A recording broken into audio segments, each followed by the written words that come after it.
Handa naman.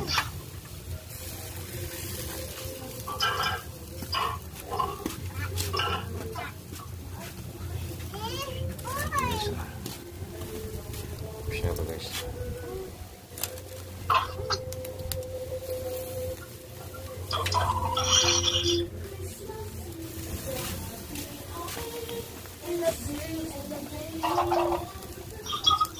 So guys, kumusta kayo?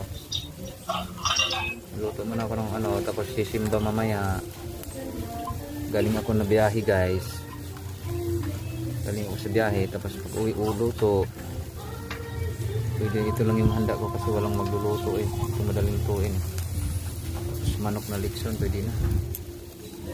Tapos cake.